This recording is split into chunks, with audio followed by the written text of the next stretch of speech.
The strange history of Legos. Fun facts about Legos. The name Lego is an abbreviation of the two Danish words legat, with the meaning play well. There are 62 Lego bricks for every one of the world's 7 billion inhabitants. Lego is the leading manufacturer of tiny tires. They manufacture around 306 million tires per year. In fact, the company makes almost 100 million more tires than second-place Michelin. Keep in mind, though, that these tires are for toys, and unless you're a fairy or a small elf, you cannot use these on the car that you drive. So you really can't talk about Legos unless you first talk about Kittycraft. Hilary Harry Fisher Page was an English toy maker and inventor. He founded the Kittycraft Toy Company in 1932 with several different partners. Originally, Page imported wooden toys from Russia, but later began introducing his own designs. Page had become increasingly unhappy using wood as a material for children's toys and was an early advocate of plastics as a safe and hygienic alternative. In 1936, he began manufacturing Kittycraft Sensible toys using new injection molding technology. And in 1937, these were sold under the Brie Plax brand, forming a new company, British Plastic Toys Ltd. Among them was an interlocking building cube for which he received a British patent in 1940. But how did Lego steal from Kittycraft? Let's talk about Ole Kirk Christensen. He was a Danish carpenter.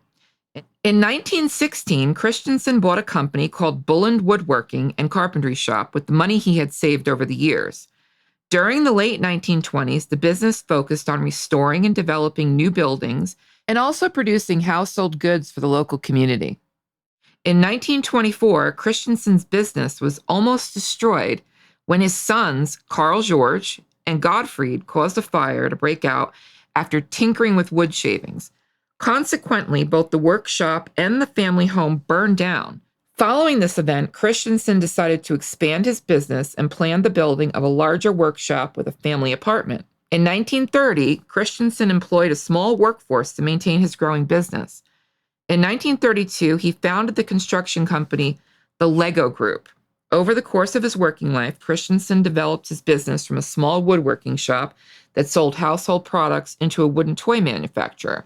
In 1934, he named the company Lego and defined its core principles. Lego would eventually transfer to the production of plastic bricks following the purchase of a plastic molding machine in 1947. Ole Kirk Christensen and his son Gottfried became aware of the Kittycraft brick after examining a sample given to them by the British supplier of the first injection molding machine they had purchased. Realizing the potential, Ole modified the Kittycraft brick and in 1949 marketed his own version, the automatic binding brick. That became the Lego brick in 1953. Page was reportedly never aware of this, according to his family.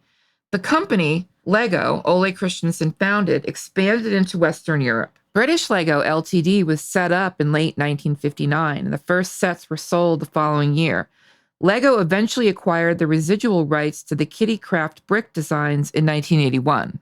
In an out-of-court settlement, Lego paid 45,000 euros to the new owners of Page's company, Hester Kittycraft. Lego acknowledges Kittycraft as the origin of their bricks on their history website and tells a different version of how that happened. They say that they contacted Kittycraft in the late 1950s to ask them if they would object to the Lego brick, but Kittycraft did not object. Getting back to Page, troubled by pressures on the business and fearing a collapse of his company, Page died by suicide on June 24th, 1957. In 1987, his widow stated he died before Lego brought the product out in Britain. He did not know about its success. On March 11th, 1958, just a year later, Christensen experienced a cardiac arrest and died at the age of 66, and his third son, the one who burned down his father's company and house, Gottfried, promptly took over the company until his death in 1995. Ole died just before his son used the automatic binding brick as the basis for the company's system of play, which was the foundation of the modern Lego construction toy, which was different from the slotted side bricks originally made by Kittycraft. So, the foundation of the Lego was actually built by two men, Hilary Harry Fisher Page and Ole Kirk Christensen.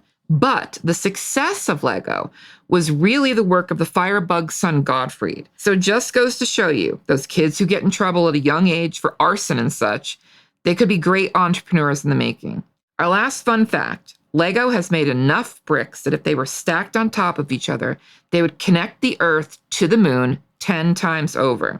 If you enjoyed this podcast, please subscribe on Apple Podcasts, Spotify, or wherever else you get your podcasts. This podcast was produced by Dead to Me Productions and the brainchild of Amy Domestico. Thank you, Spreaker, for being such a great podcasting platform.